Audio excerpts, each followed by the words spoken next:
வணக்கம்டா கௌதமி. காது கேக்குதா? Yes sir, கேக்குதுங்க யா சார். வணக்கம் வணக்கம். ஓகே வணக்கம் சார். யா பரமேஸ்வரன், நான் உங்கள் ஆடியோ அப்புறம் சொல்லுங்க சார். நம்ம கிளாஸ் போவோம், படிக்கலாம். Okay sir. வணக்கம். செய்திகள் வாசிப்பது பரமேஸ்வரன். தலைப்புச் செய்திகள். ராமதாஸை சந்தித்து நலம் விசாரித்த அதிமுக பொதுச் செயலாளர் எடப்பாடி பழனிசாமி. இனி விரிவான செய்திகள். ராமதாஸ் ஓரிரு நாட்களில் வீடு திரும்புவார் என்று மருத்துவமனை தரப்பில் தெரிவிக்கப்பட்டுள்ளது. பாட்டாளி மக்கள் கட்சி நிறுவனர் டாக்டர் ராமதாஸ் இவர் சமீப காலமாக பாட்டாளி மக்கள் கட்சி மாநாடு, பொதுக்கூட்டங்கள் மற்றும் நிர்வாகிகளுடன் ஆலோசனை உள்ளிட்ட கட்சி தொடர்பான பல்வேறு நிகழ்ச்சிகளில் தொடர்ச்சியாக பங்கேற்று வந்தார். இதனிடையே மருத்துவர் ராமதாஸ் சென்னை அப்பல்லோ மருத்துவமனையில் நேற்று அனுமதிக்கப்பட்டார். அவருக்கு இதய பரிசோதனைகள் மேற்கொள்ளப்பட்டன. மேலும் அவருக்கு இன்று ஆஞ்சியோ பரிசோதனையும் மேற்கொள்ளப்பட்டது. அவருக்கு வழக்கமான இதய பரிசோதனை மேற்கொள்ளப்பட்டதாகவும் ராமதாஸ் ஓரிரு நாட்களில் வீடு திரும்புவார் என்றும் மருத்துவமனை தரப்பில் தெரிவிக்கப்பட்டுள்ளது. இந்நிலையில் பாட்டாளி மக்கள் கட்சி நிறுவனர் ராமதாஸை அதிமுக பொதுச் செயலாளர் எடப்பாடி பழனிசாமி இன்று சந்தித்தார். அப்பல்லோ மருத்துவமனையில் நேரில் சென்று எடப்பாடி பழனிசாமி அங்கு ராமதாஸை சந்தித்து நலம் விசாரித்தார். முன்னதாக ராமதாஸை முதலமைச்சர் மு க ஸ்டாலின் சந்தித்து நலம் விசாரித்தார் என்பது குறிப்பிடத்தக்கது. இத்துடன் செய்திகள் நிறைவடைகிறது. நன்றி, வணக்கம். இன்றைய செய்திகளுக்காக நான் அம்பிகா ரவி. தொடர்வது தலைப்பு செய்திகள். மாலையில் மீண்டும் உயர்ந்த தங்கம் விலை. ஒரு சவரன் ரூபாய் 89,000 தொட்டது. இனி தொடர்வது விரிவான செய்திகள். தங்கம் விலை கடந்த மாதம் முழுவதும் பெரும்பாலான நாட்களில் ஏற்றத்துடனேயே காணப்பட்டது. அதன் தொடர்ச்சியாக இம்மாத தொடக்கத்தில் இருந்தும் விலை ஏற்ற இறக்கத்துடனேயே இருந்து வருகிறது. அதிலும் கடந்த சில நாட்களாக ஒரே நாளில் இருமுறை தங்கம் விலை உயர்ந்து அதிர்ச்சியை ஏற்படுத்தி வருகிறது. நேற்று முன்தினம் தங்கம் விலை சவரனுக்கு ரூபாய் 400, கிராமுக்கு ரூபாய் 50 உயர்ந்து முறையே ரூபாய் 87,600க்கும் ரூபாய் 10,950க்கும் விற்பனை செய்யப்பட்டு வந்தது. இன்று காலையில் தங்கம் விலை சவரனுக்கு ரூபாய் 880 அதிரடியாக உயர்ந்து ஒரு சவரன் ரூபாய் 88,480க்கு விற்பனையாகி புதிய உச்சத்தை தொட்டது. கிராமுக்கு ரூபாய் 110 உயர்ந்து ரூபாய் 11,060ற்கு விற்பனையானது. இந்த நிலையில் தங்கம் விலை இன்று மாலையில் மீண்டும் உயர்ந்துள்ளது. அதன்படி சென்னையில் 22 கேரட் ஆபரண தங்கத்தின் விலை மாலையில் சவரனுக்கு ரூபாய் 520 உயர்ந்து ரூபாய் 89,000 என்று புதிய உச்சத்தில் விற்பனையாகி வருகிறது. கிராமுக்கு ரூபாய் 65 உயர்ந்து ரூபாய் 11,125க்கு விற்பனையாகி வருகிறது. இன்று ஒரே நாளில் தங்கம் விலை சவரனுக்கு ரூபாய் 1,400 உயர்ந்துள்ளது குறிப்பிடத்தக்கது. வெள்ளி விலையும் மாலையில் உயர்ந்துள்ளது. அதன்படி கிராமுக்கு ரூபாய் 1 கிலோவுக்கு 1000 உயர்ந்து 1 கிராம் வெள்ளி ரூபாய் 167க்கும் 1 கிலோ ரூபாய் 1,67,000க்கும் விற்பனை செய்யப்பட்டு வருகிறது. இத்துடன் செய்திகள் நிறைவடைந்தன. நன்றி, வணக்கம். அம்பிகா, கொஞ்சம் நீங்க அழுத்தம் மட்டும் கொடுங்கடா. அந்த கீச் கீச்ன்ற மாதிரியான ஒரு குரல் வளம் இருக்கு உங்களுக்கு. அது லைட்டா போகணும்னா கொஞ்சம் வார்த்தைக்கு அழுத்தம் கொடுத்து படிங்க, சரியா போகும். Okay sir, okay sir. Gautami படிக்கலாம்டா.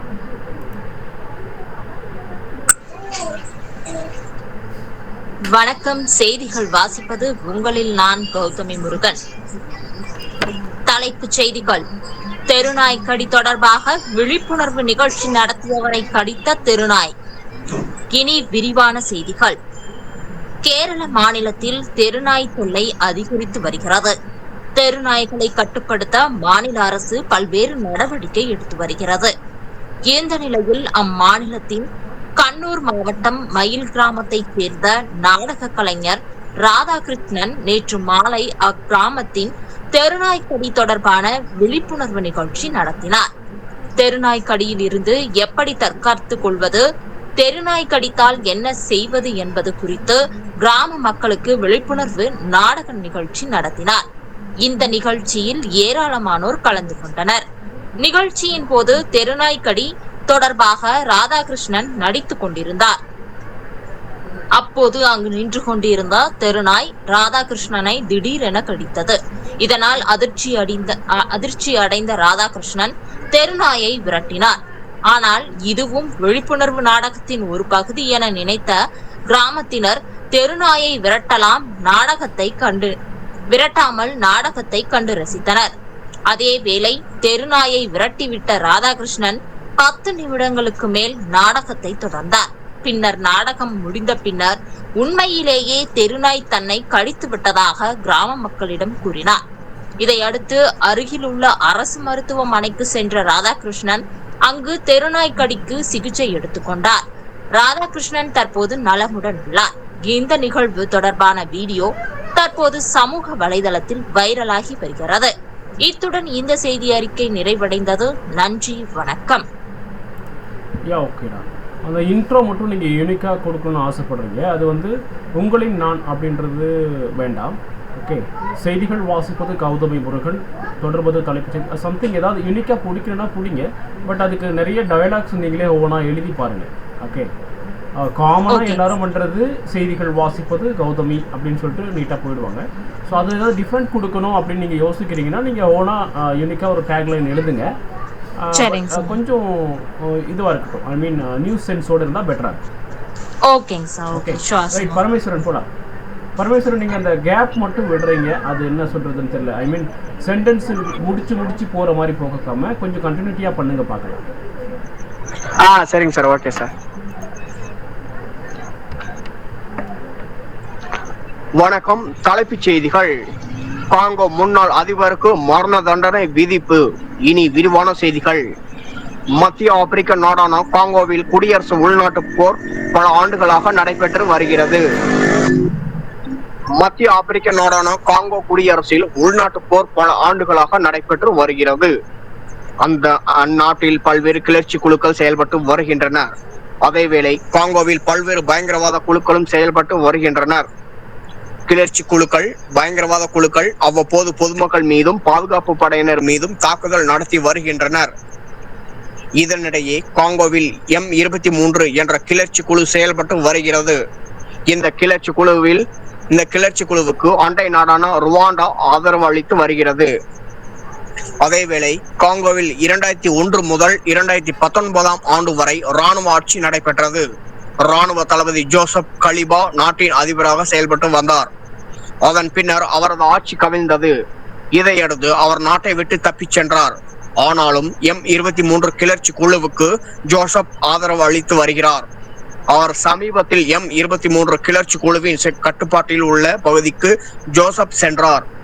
இதனிடையே தனது ஆட்சி காலத்தில் ஜோசப் அதிகாரத்தை தவறாக பயன்படுத்தி தேச துரோகம், மனித குலத்திற்கு எதிரான குற்றங்கள், கொலை, பாலியல் வன்கொடுமை, சித்திரவதை, கிளர்ச்சி உள்பட பல்வேறு குற்றங்களில் ஈடுபட்டதாக அந்நாட்டு ராணுவ கோர்ட்டில் வழக்கு தொடரப்பட்டு விசாரணை நடைபெற்று வந்தது.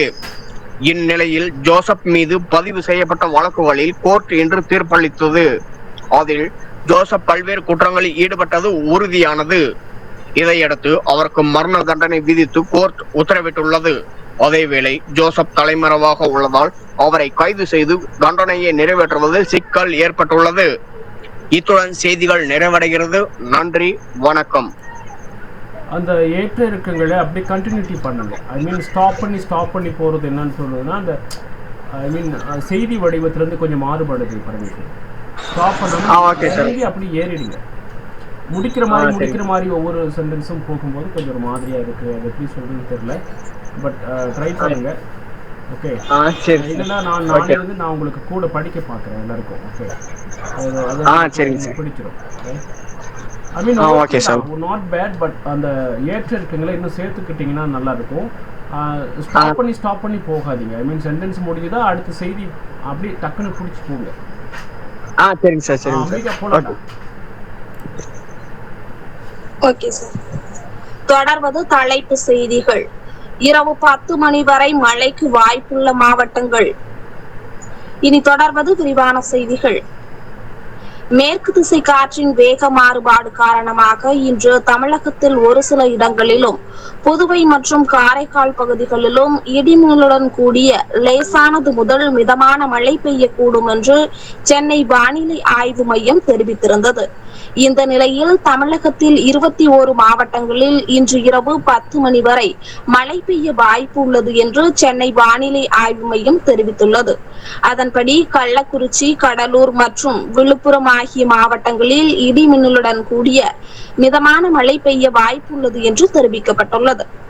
அரியலூர், செங்கல்பட்டு, சென்னை, கோயம்புத்தூர், திண்டுக்கல், ஈரோடு, காஞ்சிபுரம், கரூர், மதுரை, ராணிப்பேட்டை, சேலம், நீலகிரி, திருவள்ளூர், திருப்பத்தூர், திருப்பூர், திருவண்ணாமலை, வேலூர் மற்றும் விருதுநகர் ஆகிய மாவட்டங்களில் இடிமின்னலுடன் கூடிய லேசானது முதல் மிதமான மழை பெய்ய வாய்ப்புள்ளது என்று தெரிவிக்கப்பட்டுள்ளது. இத்துடன் செய்திகள் நிறைவடைந்தன. நன்றி, வணக்கம்.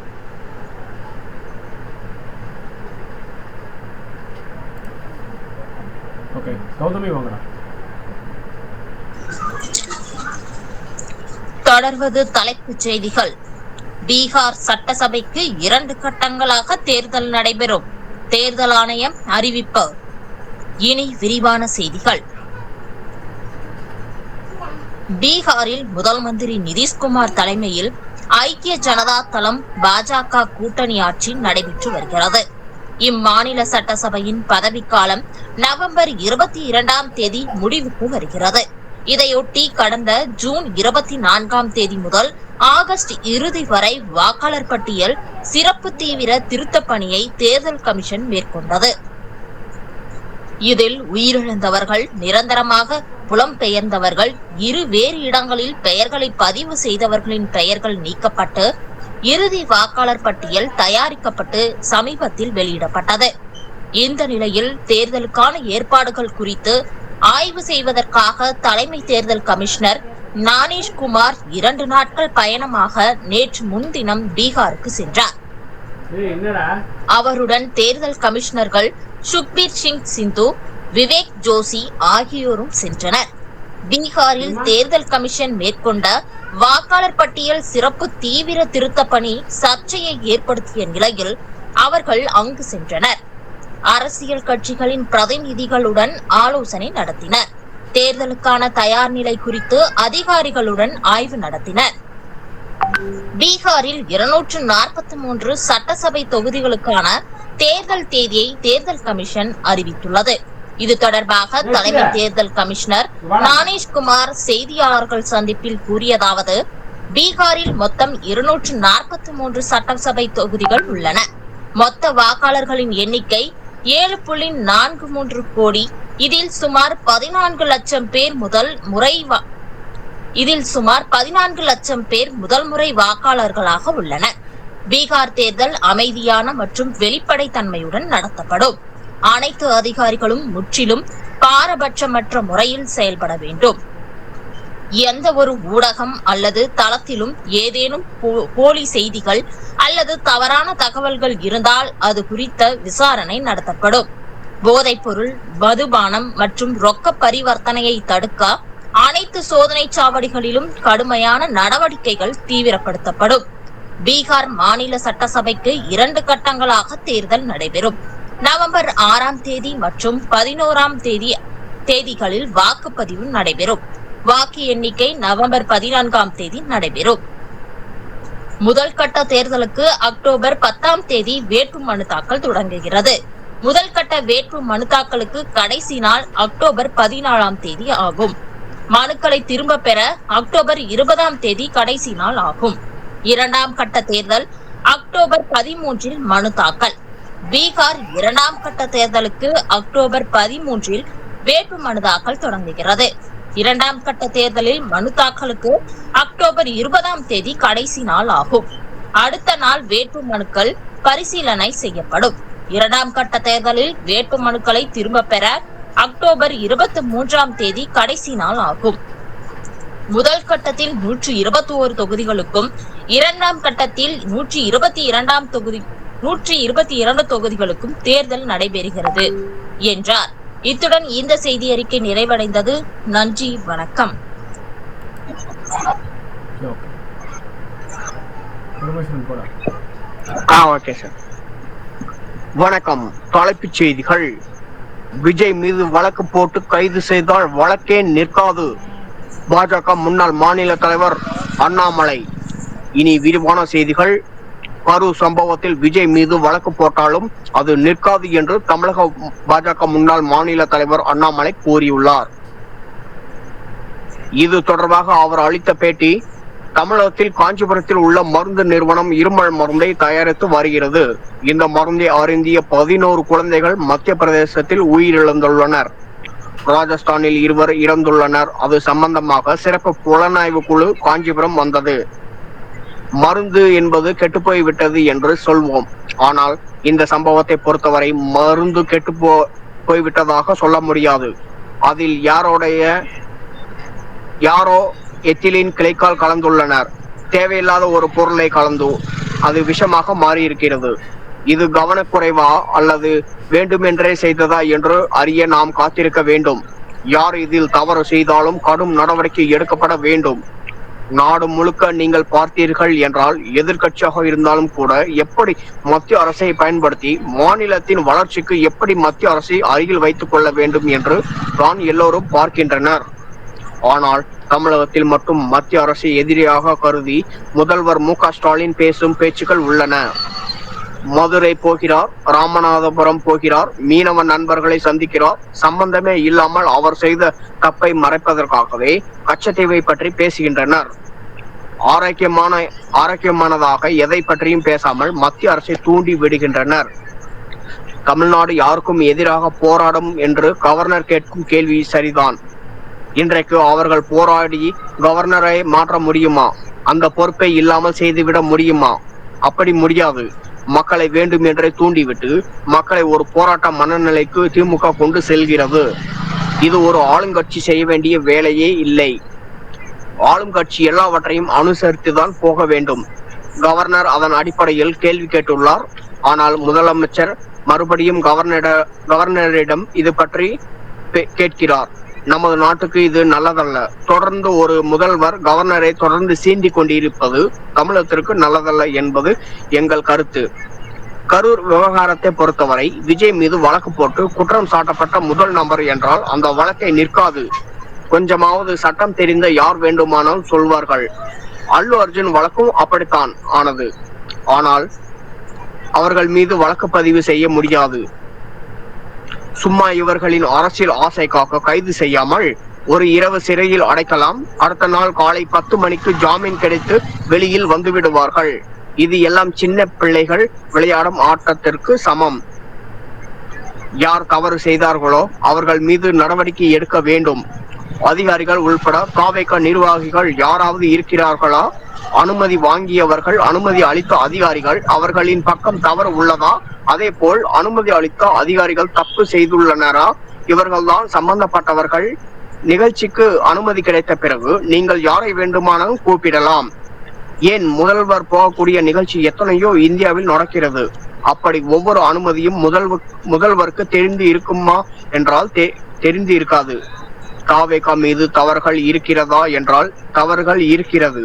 சில விஷயங்களை அவர்கள் சரியாக செய்திருக்க வேண்டும் என்று சொல்வேன். ஆனால் விஜயை குற்றவாளியாக மாற்ற வேண்டும் என்றால் அது முடியவே முடியாது. அது வாய்ப்பே இல்லை. அரசியலுக்காக சில பேர் பேசுகின்றனர். திருமாவளவன் எம்பியாக உள்ளவர். அவரின் கட்சியிலே இதே போன்றதொரு சம்பவம் நடந்தாலும் அப்படி நடக்கக்கூடாது.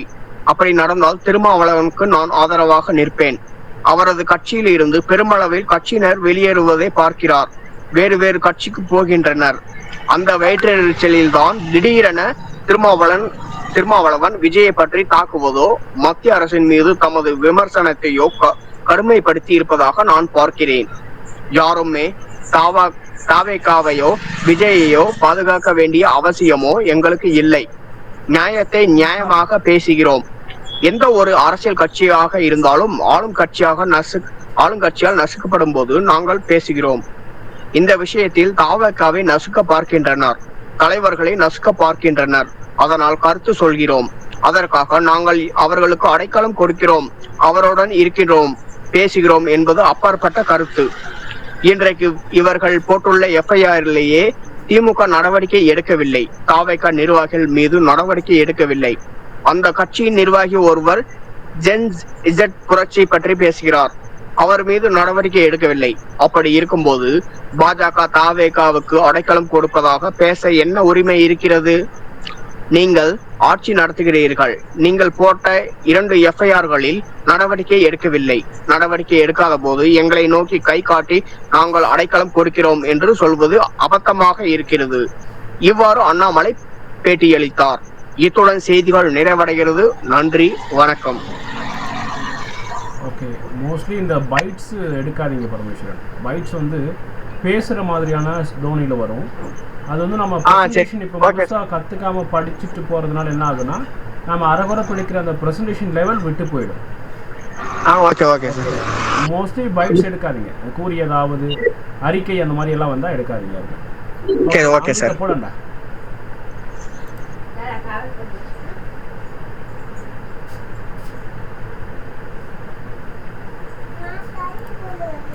தொடர்வது தலைப்பு செய்திகள். சுப்ரீம் கோர்ட் தலைமை நீதிபதியை தாக்க முயற்சி, திருமாவளவன் கண்டனம். இனி தொடர்வது விரிவான செய்திகள்.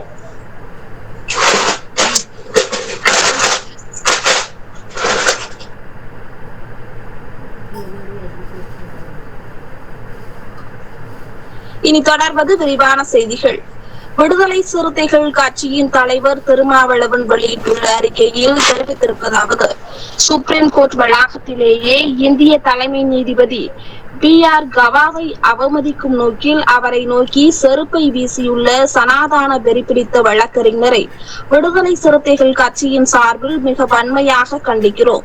அந்த நபரின் வழக்கறிஞர் தகுதியை உடனடியாக ரத்து செய்ய வேண்டும். அத்துடன் சட்டவிரோத நடவடிக்கைகள் தடுப்பு சட்டத்தின் கீழ் அவரை கைது செய்து சிறைப்படுத்த வேண்டும். செருப்பை வீசும் போது சனாதான தர்மத்தை அவமதிப்பதை இந்தியா பொறுப்பேற்றுக் கொள்ளாது என அந்த நபர் கூச்சலிட்டதாக தெரிகிறது. இதிலிருந்து அவர் ஒரு சனாதான சங்கி என்பது உறுதியாகிறது.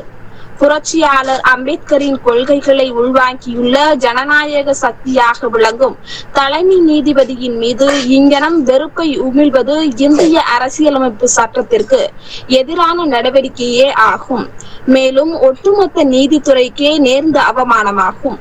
நாடெங்கிலும் சனாதன வெறியர்களின் கொட்டம் தலைவிரித்தாடுகிறது என்பதற்கு இது ஒரு சான்றாகவும் உள்ளது. இந்நிலையில் சனாதானத்தை வேறொருக்க ஜனநாயக சக்திகள் ஓரணியில் திரளுவது காலத்தின் தேவையாக உள்ளது. இவ்வாறு அது தெரிவித்துள்ளார். இத்துடன் செய்திகள் நிறைவடைந்தன. நன்றி, வணக்கம்.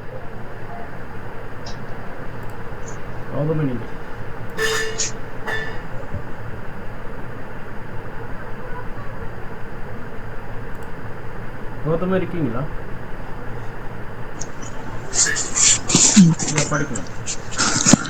தொடர்வது தலைப்புச் செய்திகள்.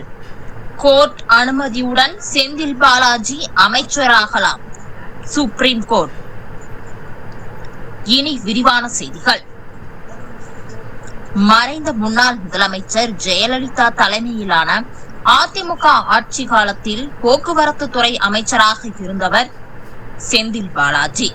அப்போது போக்குவரத்து துறையில் வேலை வாங்கி தருவதாக கூறி பலரிடம் பணம் மோசடி செய்ததாக செந்தில் பாலாஜி மீது குற்றச்சாட்டு எழுந்தது.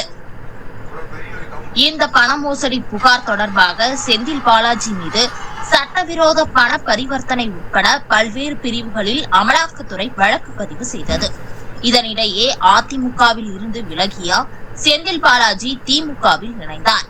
அவர் மின்சாரம், மதுவிலக்கு மற்றும் ஆயத்தீர்வு துறை மந்திரியாக செயல்பட்டார்.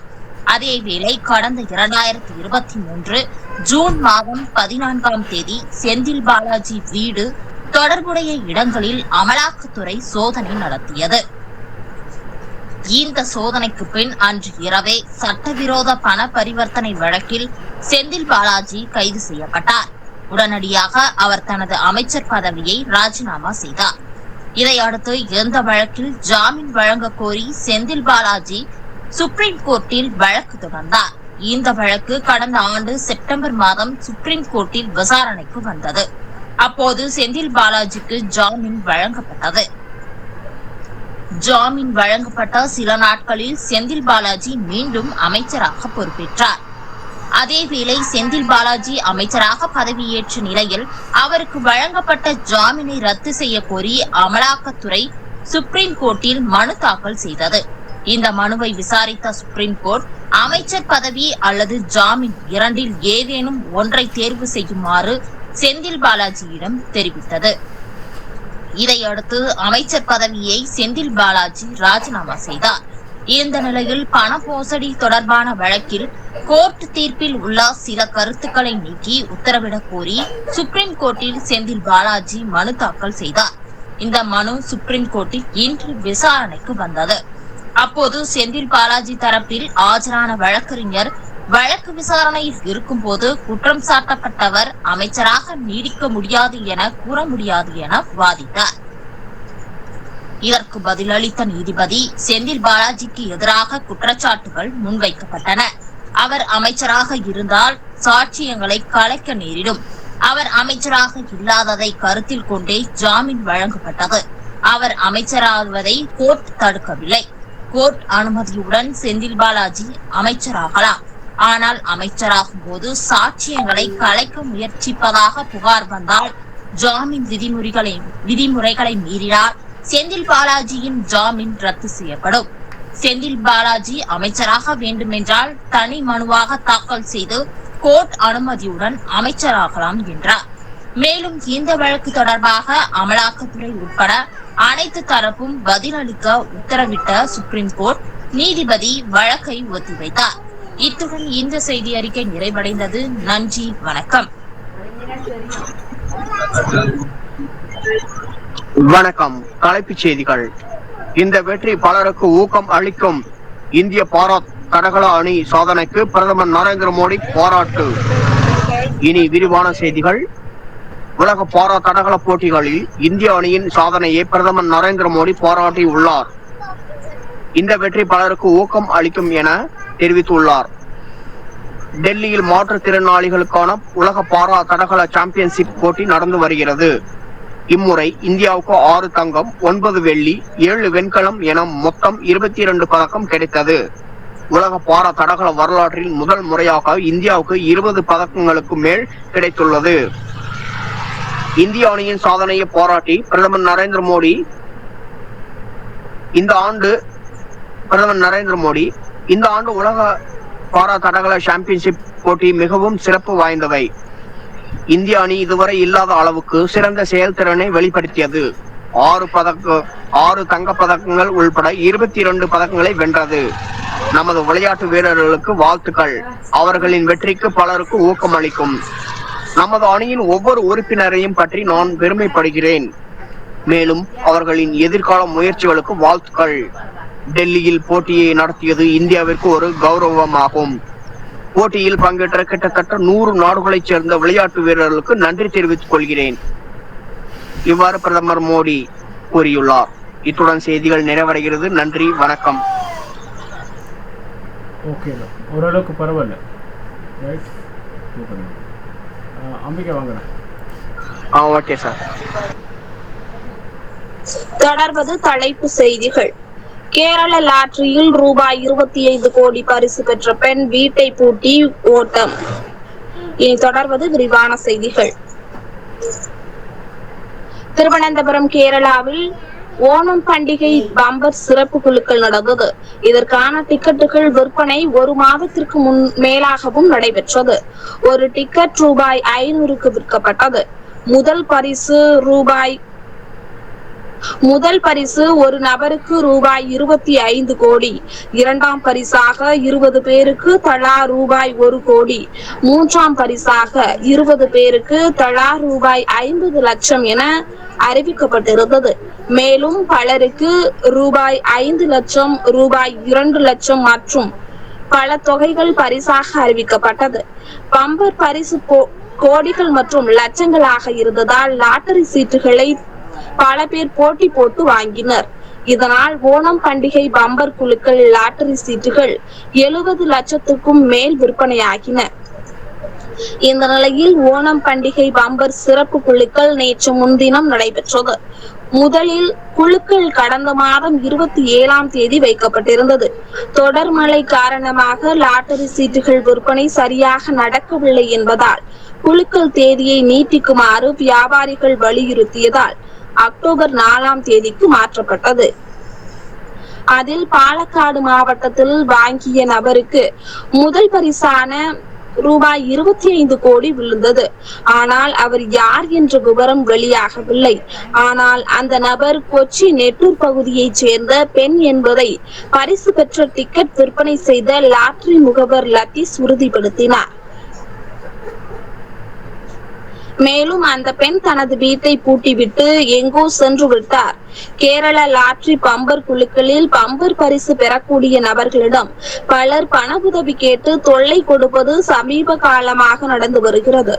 முன்பின் தெரியாத நபர்கள் கூட பணம் கேட்டு தொல்லை கொடுத்ததாக இதற்கு முன் பரிசு பெற்றவர்கள் தெரிவித்திருந்தனர். இதனால் பம்பர் பரிசு பெற்றவர்கள் தங்களின் பெயர், முகவரி உள்ளிட்ட எந்த விவரத்தையும் வெளியிட அச்சப்படுகிறார்கள். அதேபோல்தான் தற்போது குழுக்களில் ரூபாய் 25 கோடி பரிசு பெற்ற பெண்ணும் தனக்கு பலர் தொல்லை கொடுப்பார்கள் என நினைத்து வீட்டை பூட்டிவிட்டு சென்றிருக்கிறார். அவர் தனது மகளின் வீட்டிற்கு குடிபெயர்ந்து விட்டதாக கூறப்படுகிறது. பம்பர் குழுக்களில் முதல் பரிசு பெற்றுள்ள அந்த பெண் அதிர்ஷ்டத்தை நம்புபவர் இல்லை என்றும், சாலையில் நடந்து சென்ற அவர் பம்பர் லாட்டரி சீட்டுகள் விற்பனை பரபரப்பாக நடப்பதை பார்த்து கடைக்கு வந்து டிக்கெட் வாங்கினார் எனவும் டிக்கெட் முகவர் லத்தீஸ் தெரிவித்துள்ளார். கடைசியாக அதிர்ஷ்டத்தை நம்பாத அந்த பெண்ணுக்கே பம்பர் குழுக்களில் முதல் பரிசான ரூபாய் 25 கோடி விழுந்துள்ளது. இத்துடன் செய்திகள் நிறைவடைந்தன. நன்றி, வணக்கம்.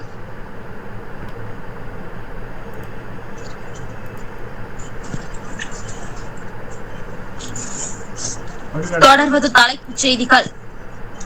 ராஜஸ்தான் மருத்துவமனையில் தீ விபத்து, நோயாளிகள் 6 பேர் பலி. இனி விரிவான செய்திகள். ராஜஸ்தான் மாநிலம் ஜெய்ப்பூரில் உள்ள மருத்துவமனை ஒன்றில் இன்று அதிகாலை பயங்கர தீ விபத்து ஏற்பட்டது. இந்த தீ விபத்தில் நோயாளிகள் 6 பேர் உயிரிழந்தனர். மேலும் 5 பேர் படுகாயங்களுடன் மீட்கப்பட்டு உள்ளனர். இவர்களது நிலைமை கவலைக்கிடமாக உள்ளது. இதனால் பலி எண்ணிக்கை அதிகரிக்கும் என அஞ்சப்படுகிறது. இது குறித்து மருத்துவமனை நிர்வாகம் தரப்பில் கூறப்பட்டதாவது, அவசர சிகிச்சை பிரிவில் ஒரு ஷார்ட் சர்க்கியூட் ஏற்பட்டதால் தீ விபத்து ஏற்பட்டது. பின்னர் தீ மளமளவென பரவியது. தீ விபத்து ஏற்பட்ட போது ஐசியூவில் 11 நோயாளிகள் இருந்தனர். அவர்களில் பெரும்பாலானோர் கோமா நிலையில் இருந்தனர். தீ விபத்துக்கு பிறகு உடனடியாக அவர்களை டிராலிகளில் மீட்டு முடிந்தவரை பல நோயாளிகளை ஐசியூவில் இருந்து வெளியே கொண்டு வந்தோம். பின்னர் நீண்ட நேரம் போராடி சிகிச்சை அளித்தோம். CPR மூலம் அவர்களை உயிர்ப்பிக்க நாங்கள் மிகவும் கடினமாக முயற்சித்தோம். ஆனால் அவர்களை காப்பாற்ற முடியவில்லை. நோயாளிகள் 6 பேர் உயிரிழந்தனர்.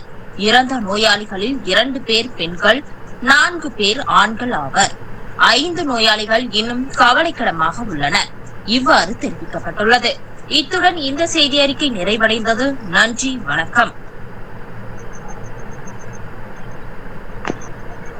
வணக்கம். தலைப்புச் செய்திகள்.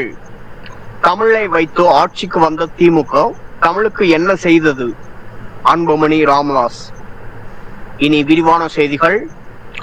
கமலை வைத்து ஆட்சிக்கு வந்த திமுக கமலுக்கு என்ன செய்தது என்று பாட்டாளி மக்கள் கட்சி தலைவர் அன்புமணி ராமதாஸ் கேள்வி எழுப்பியுள்ளார். பாட்டாளி மக்கள் கட்சி தலைவர் அன்புமணி ராமதாஸ் தமிழகம் முழுவதும் நடைப்பயணத்தில் மேற்கொண்டு வருகிறார். அந்த வகையில் இன்று அவர் மதுரையில் நடைப்பயணம் மேற்கொண்டார். அப்போது பேசிய அவர், திமுக என்கிற கொடுங்கோல் ஆட்சியை அகற்ற வேண்டும் என்று நடைப்பயணம் மேற்கொண்டு வருகின்றேன். திமுக ஆட்சியில் மதுரையின் நிலை என்ன? தென் மாவட்டங்களில் உள்ள பெரும்பாலானோர் வேலைவாய்ப்பை தேடி சென்னை செல்கிறார்கள். காரணம், தொழிற்சாலைகள் வேலை வாய்ப்புகளை ஏற்படுத்தவில்லை. வேலை இல்லாத காரணத்தினால்தான் ஜாதி சண்டை வருகிறது. சென்னையில் ஜாதி சண்டை உள்ளதா? திமுக பேசுவதுதான் சமூக நீதி. ஸ்டாலினுக்கும் சமூக நீதிக்கும் ஏதாவது சம்பந்தம் உள்ளதா? பெண்கள் தயவு செய்து திமுகவுக்கு ஓட்டு போடாதீர்கள்.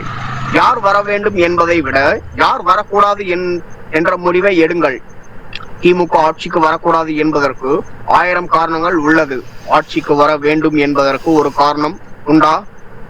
திமுகவிற்கு 3 தேர்தல்களில் மக்கள் வெற்றியை கொடுத்தார்கள். தமிழ்நாட்டிற்கு திமுக என்ன செய்தது? 4வது தேர்தலில் திமுகவிற்கு வெற்றியை கொடுத்து ஏமாந்து விடாதீர்கள். மீண்டும் தப்பி தவறி திமுக ஆட்சிக்கு வந்தால் உங்கள் பேரப்பிள்ளைகளை நீங்கள் மறந்துவிட வேண்டும். ஏனென்றால் இளைஞர்கள் மத்தியில் போதைப் பொருள் பழக்கம் அதிகமாகி விட்டது. தமிழை வைத்து ஆட்சிக்கு வந்த திமுக தமிழுக்கு என்ன செய்தது? இந்தியாவில் எந்த ஒரு மாநிலத்திலும் தாய்மொழியை படிக்காமல் பட்டம் வாங்க முடியாது. ஆனால் தமிழ்நாட்டில் தான் தமிழை படிக்காமல் பட்டம் வாங்கலாம். இதுதான் தலையெழுத்து. இதற்கு காரணம் திமுக தான். மொழி, பண்பாடு, நாகரிகம், பெண்கள் பாதுகாப்பு, விவசாயம் அனைத்திலும் திமுக அரசு தோல்வி அடைந்துள்ளது. 2 மாதத்தில் சாதிவாரி கணக்கெடுப்பு நடத்தலாம். மேடைக்கு மேடை சமத்துவம், சாதி ஒழிப்பு என்று சொல்லும் திமுக சாதியை வைத்துத்தானே அரசியல் செய்கிறது. சாதிவாரி கணக்கெடுப்பு என்ற பெயர் பிடிக்கவில்லை என்றால் சமூக நீதி கணக்கெடுப்பு என்று நடத்த வேண்டியதுதானே. தமிழ்நாட்டிற்கு 4.5 லட்சம் கோடி பட்ஜெட் ஒதுக்கும் ஸ்டாலின் 2 கோடி செலவில் ஜாதிவாரி கணக்கெடுப்பு நடத்த முடியாதா? எல்லா மாநிலத்திலும் சாதிவாரி கணக்கெடுப்பு நடத்தி விட்டார்கள். ஆனால் ஸ்டாலினிடம் கேட்டால் சாதிவாரி கணக்கெடுப்பு நடத்த எனக்கு அதிகாரம் இல்லை என்று ஏமாற்றி வருகிறார். சாதிவாரி கணக்கெடுப்பு நடத்தாததுதான் முதலமைச்சர் மு க ஸ்டாலின் தமிழ் மக்களுக்கு செய்யும் மிகப்பெரிய மன்னிக்க முடியாத துரோகம் என்று பேசினார். இத்துடன் செய்திகள் நிறைவடைகிறது. நன்றி, வணக்கம். ஓகே, இது வந்து ஸ்கிரிப்ட் வந்து இந்த பைட்ஸ் வரும்போது இந்த என்றும் மேலும் அந்த மாதிரி ஏதாவது வார்த்தைகள் சேர்க்க வேண்டியதாக இருக்கும். அது நாமளே சப்எடிட் பண்ணால் படிச்சிட முடியும். இல்லைன்னா கொஞ்சம் அந்த ப்ரெசன்டேஷன் பிடிக்க முடியாது. அது ஒரு டைப்பாக போகும் படிக்கிற மாதிரியே. சரிங்க சார், ட்ரை பண்ணுங்க. இல்லைன்னா அது கூட மற்றும் என்றும் அந்த மாதிரி எல்லாம் சேர்த்துக்கணும் அந்த இதில். Okay okay sir. நம்பிக்கை வாங்கல. தொடர்வது தலைப்பு செய்திகள். தெருநாய் கடி தொடர்பாக விழிப்புணர்வு நிகழ்ச்சி நடத்தியவரை கடித்த தெருநாய். இனி தொடர்வது விரிவான செய்திகள். திருவனந்தபுரம் கேரள மாநிலத்தில் தெருநாய் தொல்லை அதிகரித்து வருகிறது. தெருநாய்களை கட்டுப்படுத்த மாநில அரசு பல்வேறு நடவடிக்கைகளை எடுத்து வருகிறது. இந்த நிலையில் அம்மாநிலத்தின் கண்ணூர் மாவட்டம் மயில் கிராமத்தை சேர்ந்த நாடக கலைஞர் ராதாகிருஷ்ணன் நேற்று மாலை அக்கிராமத்தின் தெருநாய்க்கடி தொடர்பான விழிப்புணர்வு நிகழ்ச்சி நடத்தினார்.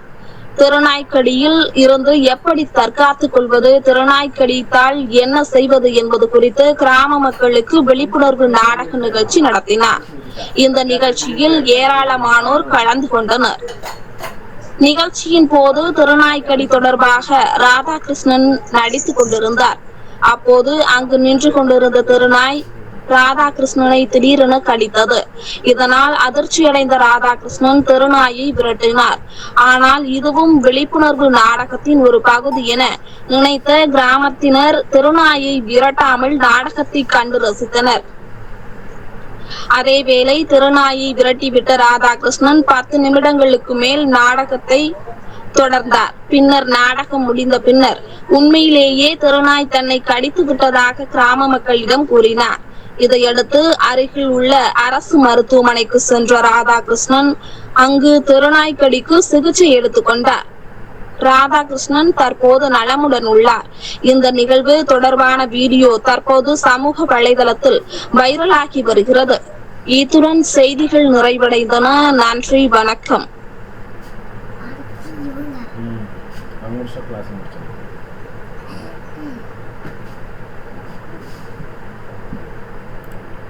கௌதமி போலாம்ல, நீங்க படிக்கணும்.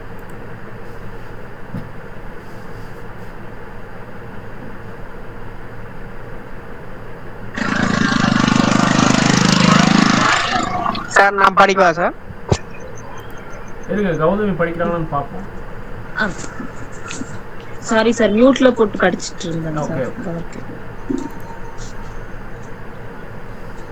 தொடர்வது தலைப்புச் செய்திகள்.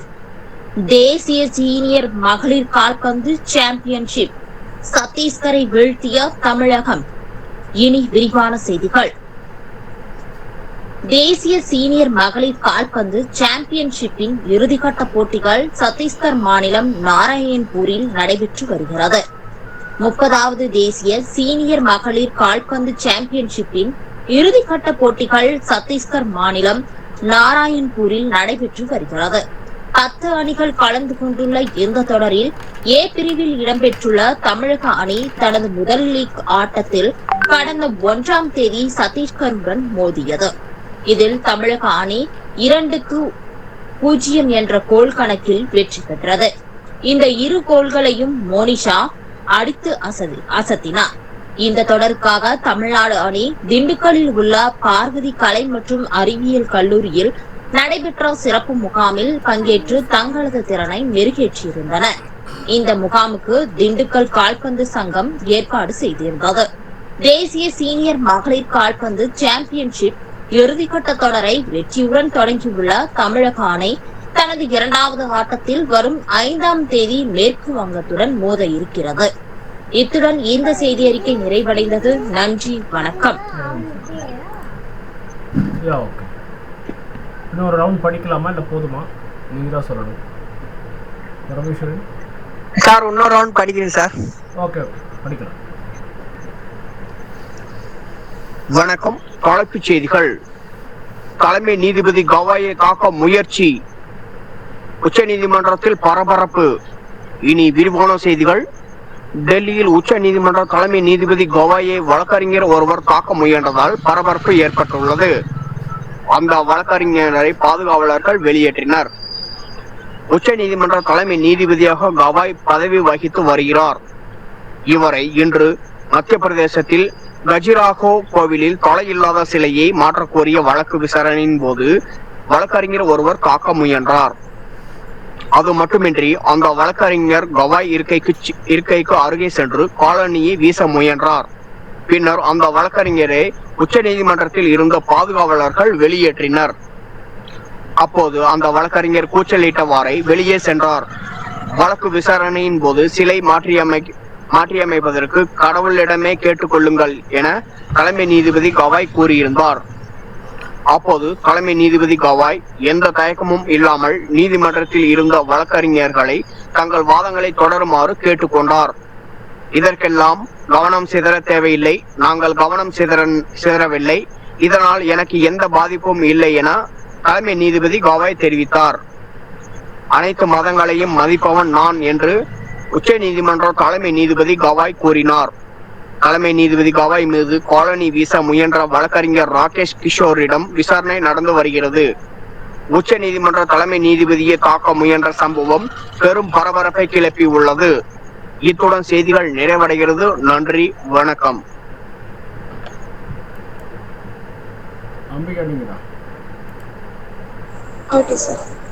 தொடர்வது தலைப்பு செய்திகள். முதியவரிடம் வழிப்பறி செய்துவிட்டு தப்பியோட முயன்ற கொள்ளையன் ரயில் மோதி பலி. இனி தொடர்வது விரிவான செய்திகள். திருவனந்தபுரம் கேரள மாநிலம் கண்ணூர் மாவட்டம் பிறங்கடி பகுதியை சேர்ந்த முதியவர் முஸ்தபா. இவர் நேற்று மாலை 6 மணி அளவில் நியூ மேகா பகுதியில் உள்ள ரயில்வே தண்டவாளம் அருகே நடந்து சென்று கொண்டிருந்தார். அப்போது அவரை பின்தொடர்ந்த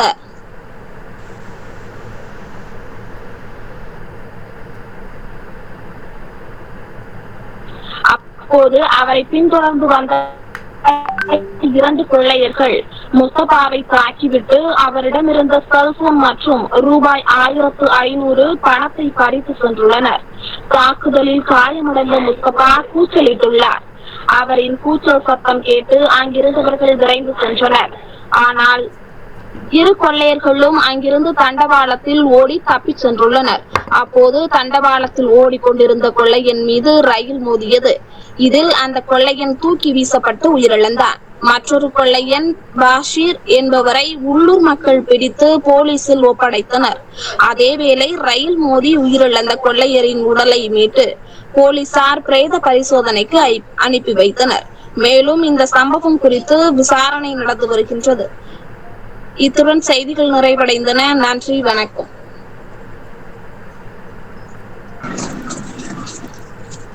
தொடர்வது தலைப்புச் செய்திகள். இரவு 10 மணி வரை மழைக்கு வாய்ப்புள்ள மாவட்டங்கள். இனி விரிவான செய்திகள். மேற்கு திசை காற்றின் வேக மாறுபாடு காரணமாக இன்று தமிழகத்தில் ஒரு சில இடங்களிலும், புதுவை மற்றும் காரைக்கால் பகுதிகளிலும் இடி மின்னலுடன் கூடிய லேசானது முதல் மிதமான மழை பெய்யக்கூடும் என்று சென்னை வானிலை ஆய்வு மையம் தெரிவித்திருந்தது. இந்த நிலையில் தமிழகத்தில் 21 மாவட்டங்களில் இன்று இரவு 10 மணி வரை மழை பெய்ய வாய்ப்புள்ளது என்று சென்னை வானிலை ஆய்வு மையம் தெரிவித்துள்ளது. அதன்படி கள்ளக்குறிச்சி, கடலூர் மற்றும் விழுப்புரம் ஆகிய மாவட்டங்களில் இடி மின்னலுடன் கூடிய மிதமான மழை பெய்ய வாய்ப்புள்ளது என்று தெரிவிக்கப்பட்டுள்ளது. அரியலூர், செங்கல்பட்டு, சென்னை, கோயம்புத்தூர், திண்டுக்கல், ஈரோடு, காஞ்சிபுரம், கரூர், மதுரை, ராணிப்பேட்டை, சேலம், நீலகிரி, திருவள்ளூர், திருப்பத்தூர், திருப்பூர், திருவண்ணாமலை, வேலூர் மற்றும் விருதுநகர் ஆகிய மாவட்டங்களில் இடி மின்னலுடன் கூடிய லேசானது முதல் மிதமான மழை பெய்ய வாய்ப்புள்ளது என்று தெரிவிக்கப்பட்டுள்ளது. இத்துடன் இந்த செய்தி அறிக்கை நிறைவடைந்தது. நன்றி, வணக்கம்.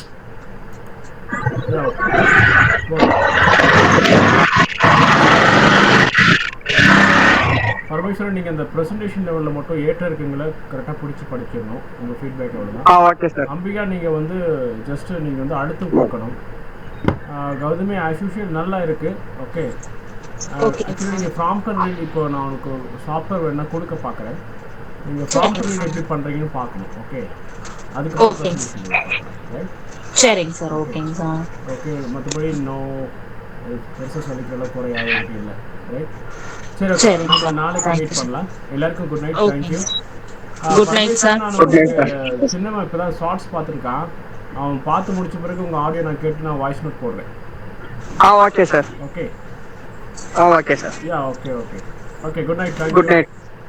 Good night, sir. Good night to all. Thank you. Thank you.